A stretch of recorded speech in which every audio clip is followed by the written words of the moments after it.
ইউসুফ আলাইহিস সালামের বয়স সবে মাত্র হয়েছে 18 থেকে 20-22 বছরের ভিতরে।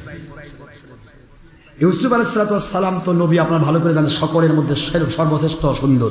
সেই সময়ে সারা পৃথিবীর মধ্যে ইউসুফ আলাইহিস সালামের চাইতে বেশি সুন্দর মানুষ আর কেউ ছিল না। সুবহানাল্লাহ। আর এই মহিলার বয়স 40 বছর প্রায়। এই মহিলার বয়স 40 বছর হলে কি হবে, সেই সময় পুরা মিশর রাজ্যে জুলাইখার চাইতে বেশি সুন্দর মহিলা আর কেউ ছিল না। সুবহানাল্লাহ পড়ে। এই জুলাইখা কারিমার মাধ্যমে প্রস্তাব দিল, তুমি ইউসুফকে ডেকে নিয়ে আসো। ইউসুফকে বারবার প্রতারণা করা হলো, বিভিন্নভাবে প্রতারিত করা হলো। ইউসুফ, এই দরবারের সবাই তোমাকে ভালোবাসে, এই দরবারের সবাই তোমাকে অন্তর দিয়ে ভালোবাসে, তোমাকে চোখের মণি মনে করে। তার মধ্যে তোমাকে ক্রয়কারী আমি, তোমার প্রধানমন্ত্রীর স্ত্রী, আমি তোমার সব কিছুর মালিক। যে গোলামকে ক্রয় করা হয় সেই গোলামের মাথা থেকে পা পর্যন্ত পুরাটাই কিন্তু ওই মালিকের হয়ে যায়। কথা কি বোঝা গেছে? তবে তো ইসলাম নেই। গোলামবাদী ক্রয় করার বিষয় হচ্ছে তাকে পূর্ণ ক্রয় করে নেওয়া, তাকে যা ইচ্ছা তাই হিসেবে তাকে ব্যবহার করতে পারবে, এ অধিকার তার আছে।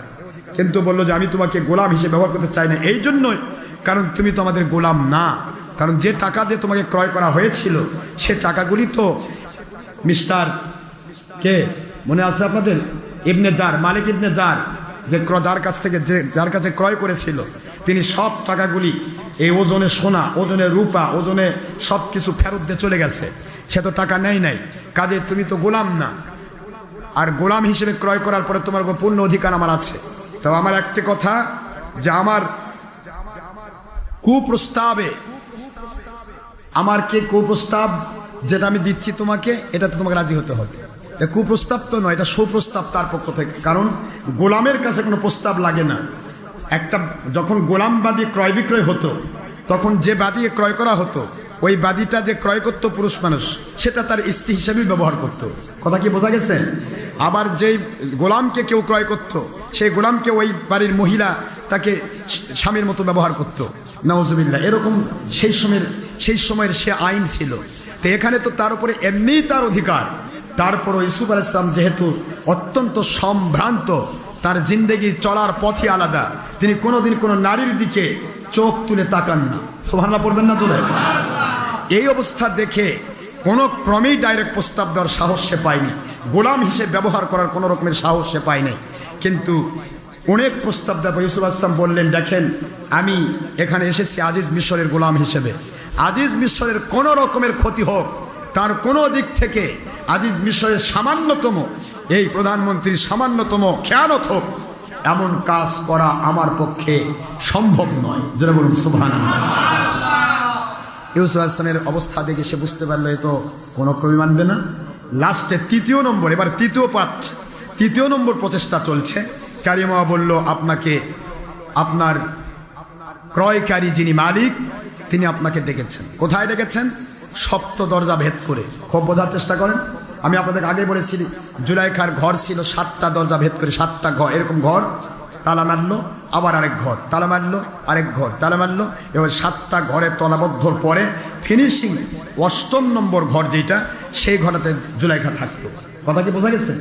এই তালাগুলি ছিল অত্যন্ত দামি তালা। তালাবদ্ধ করে নিয়ে একবারে জুলাইখার ঘরে নিয়ে যাওয়া। আর জুলাইখার ঘর থেকে আবার সাইডে একটা ঘর ছিল হুজরার মতো, ওখানে ভিতরে কারিমামা ঢুকে গেল তালা মেরে। কারিমামার মাধ্যমে ইউসুফ আলাইহিস সালাম, তিনি গোলাম, তাকে ডেকেছে নিশ্চয়ই কোনো পরামর্শের জন্য, কোনো কথা বলার জন্য। যেহেতু তত্ত্বাবধায়ক, কোনো দায়িত্ব থাকতে পারে, কোনো কাজ থাকতে পারে, এই কাজের দায়িত্ব আঞ্জাম দেওয়ার জন্য তিনি কি করলেন, ডাকে সাড়া দিলেন, গেলেন। 7ম দরজা আগেই দেখাই দেওয়া হয়েছিল, হযরতে ইউসুফ আলাইহিস সালামকে দেখাইছিল হানিফার, মনে আছে আপনাদের? গোটা দরবারে সব তিনি তন্নতনকে ঘুরাই দেখাইছেন যে এই যে 7টা দরজা ভেদ করে জুলাইখার ঘরে ঢুকতে হয়। জুলাইখার ঘরে যদি জুলাইখা ঢুকতে না দেয়, স্বয়ং প্রধানমন্ত্রী আজিজ মিশরও ঢোকার সুযোগ পান না। সুবহানাল্লাহ পড়বেন না তোরে? কারণ এই 7টা দরজার চাবি তার কাছে থাকে। কার কাছে থাকে জোরে কোন? না, কার কাছে থাকে? জুলাইখার কাছে থাকে। 7ম দরজা ভেদ হচ্ছে, 1ম দরজা যাওয়ার আগেই রাজমহলে জুলাইখার মামাতো বোন এসেছে বেড়াতে।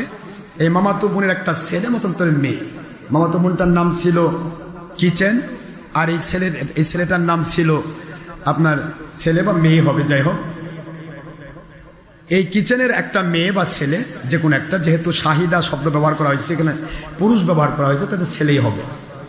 কোরআনের ভাষা শাহিদা, তা শাহিদ শব্দের অর্থ হলো পুরুষ সাক্ষী। কথা কি বোঝা যাচ্ছে আমার?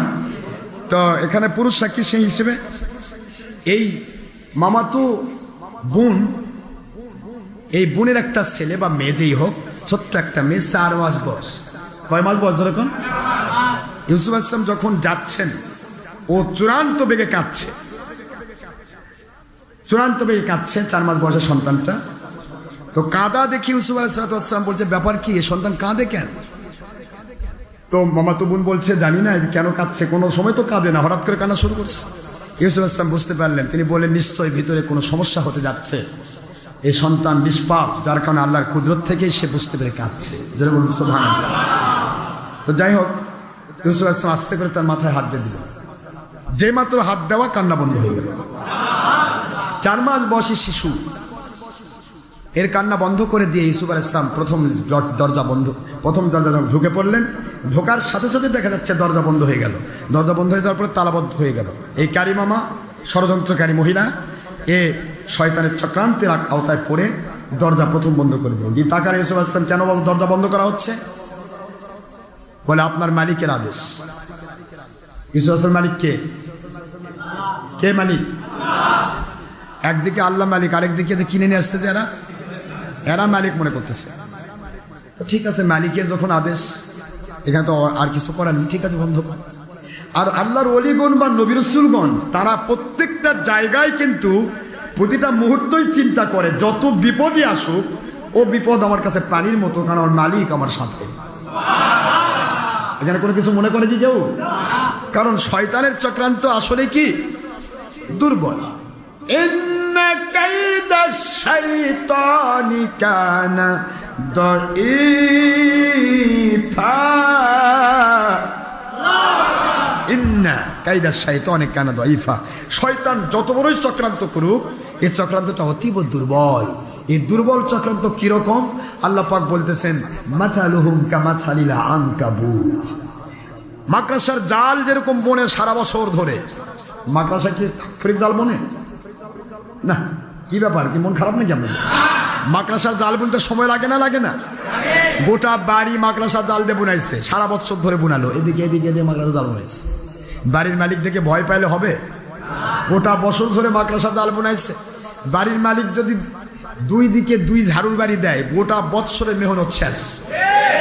কথা ঠিক না? মালিক মাকড়াসা বৎসর ধরে জাল বুনাইছে, আর মালিক ঝাড়ুর বাড়ি দিয়ে। আমার আল্লাহ বলেছেন, মাথালুহুম কামাথালিল আনকাবুত। আরে শয়তানের চক্রান্ত মাকড়াসার জালের মতোই দুর্বল। সুবহানাল্লাহ বলেন। ওরা সারা দুনিয়া হাজার রকমের মিটিং করবে, সিটিং করবে, এ করবে, সে করবে, ঘুষ দিবে, মুষ দিবে, বেলা কিছু করবে, ওদের জান বার হয়ে যাবে। সকল ষড়যন্ত্র এক জায়গায় করে মাকড়াসার জাল, আর আল্লাহর ওলিরা আল্লাহর নাম নিয়ে সামনে এগিয়ে যাবে। জুতার বাড়ির মতো, ঝাড়ুর বাড়ির মতো মুহূর্তের মধ্যে সমস্ত চক্রান্ত ধূলিসাৎ হয়ে যাবে।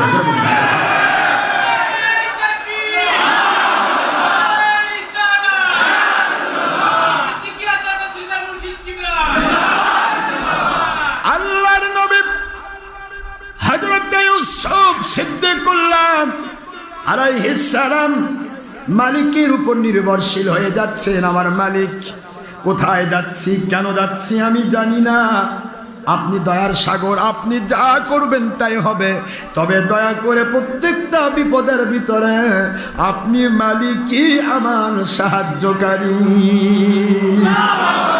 আমার মালিক কেন ডেকেছে জুলাইখা জানতে চাই না, কি ব্যাপার ঘটতে যাচ্ছে তাও জানতে চাই না। আপনি মালিকের উপর নির্ভরশীল হয়ে আমি আমার রাস্তায় পা বাড়ালাম। প্রথম দরজা বন্ধ হয়ে গেল, দ্বিতীয় ঘরে ঢোকা হলো, দ্বিতীয় দরজা বন্ধ হয়ে গেল, তৃতীয় ঘরে ঢোকা হলো, তৃতীয় দরজা বন্ধ হয়ে গেল, চতুর্থ দরজা পার হলো, পঞ্চম দরজা পার হলো, ষষ্ঠ দরজা পার হলো, সপ্তম দরজা পার হওয়া হয়ে গেল, সপ্তম দরজা পার হয়ে 8 নম্বর রুম, বিশাল বড় রাজমহল, চতুর্দিক থেকে শুধুমাত্র ছবি আর ছবি, মূর্তি আর মূর্তি। নাউজুবিল্লাহ। এমন ভাবে মূর্তি তৈরি করেছে জুলাইখা, পুরা ঘরটা আয়নার মতো স্বচ্ছ, আর প্রত্যেকটা জায়গায় বিভিন্ন রকমের অরুচিকর এবং ইউসুফ জুলাইকার ভিতরে প্রণয়ের ভিত্তিতে বিভিন্ন রকমের মিথ্যা যাবতীয় ছলচাতুরিপূর্ণ যাবতীয় বিভিন্ন ব্যঙ্গচিত্র আঁকিয়ে রাখা হয়েছে। আল্লাহর নবীর যেদিকেই তাকান সেদিকেই শুধুমাত্র আপত্তিকর ছবিগুলো চোখে পড়ে। নবী আল্লাহর নবী নিচের দিকে চোখ দিয়ে মালিকের দিকে নির্ভরশীল হয়ে গেলেন। লক্ষ্য করে দেখা যায় সেই সময় মিশরের সবচেয়ে সুন্দরী মহিলা এত সাজ সেজেছে, মাথা থেকে পা পর্যন্ত সেজে গুজে সে পরিপূর্ণ, এমন একটা অত্যন্ত চচ্চরিত্র অত্যন্ত আকর্ষণীয় হয়ে গেছে। আল্লাহর নবী প্রথম দৃষ্টি দিলেন, পরের দৃষ্টিটা নিচের দিকে নিয়ে নিলেন। আল্লাহর কুদরতের দিকে মুতাওয়াজ্জহ হয়ে মালিকের কাছে দোয়া করে মালিক রব্বুল আলামিন তিনি হযরতে ইউসুফ আলাইহিস সালাতু ওয়াস সালামের কাছে জিবরাইল আমিন আলাইহিস সালামকে পাঠায়া দিলেন। কি ঘটবে মহান আল্লাহ দয়া করলে ইনশাআল্লাহ সামনে জুমাতে বলা হবে। রাওয়াদাতুল্লাতী হুয়া ফি বাইতিহা আন নাফসিহি ওয়া গাল্লাকাতিল আবওয়াব। আল্লাহ বলেন মহিলা তাকে আকৃষ্ট করার জন্য ওই জুলাইখা স্ত্রী তার ঘরে সপ্তম দরজা ভেদ করে গল্লাকাতিল আবওয়াব, আবওয়াব হলো বাবের বহুবচন, একটা দরজা যদি থাকতো একটা বাব হতো, গল্লাকাতিল বাব হতো, কিন্তু গল্লাকাত মানে বন্ধ করে দেওয়া হলো, আবওয়াব মানে দরজা সমূহ। বুঝতে পারতেছেন? সপ্তম দরজা বন্ধ করে দেওয়া হলো, গল্লাকাতিল আবওয়াব। ক্বালাত হাইতালাক, মহিলা বলতেছে ইউসুফ সিদ্দিকুল্লাহ, এই দরবারের এই পুরা রাজমহলের পরিপূর্ণ তত্ত্বাবধায়ক আপনি, তত্ত্বাবধায়কের দায়িত্ব, তাকে যে দায়িত্ব দেওয়া হয় এই দায়িত্ব পালন করা আপনার দায়িত্ব হয়ে যাবে। আজকে আপনাকে কেন এই ঘরে ডাকা হয়েছে নিশ্চয়ই বুঝতে পারতেছেন। হাইতালাক আপনাকেই বলা হচ্ছে। ক্বালা মাআযাল্লাহ,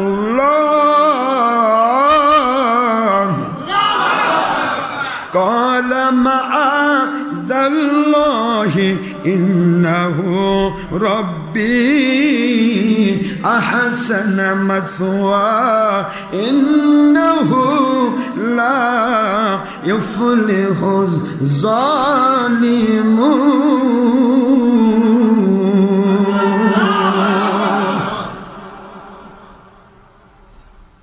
সূরাতুল ইউসুফ আলাইহিস সালামের 23 নম্বর আয়াত। ইনশাআল্লাহ যদি আল্লাহ তৌফিক দেন আগামী জুমাতে তাফসীর হবে।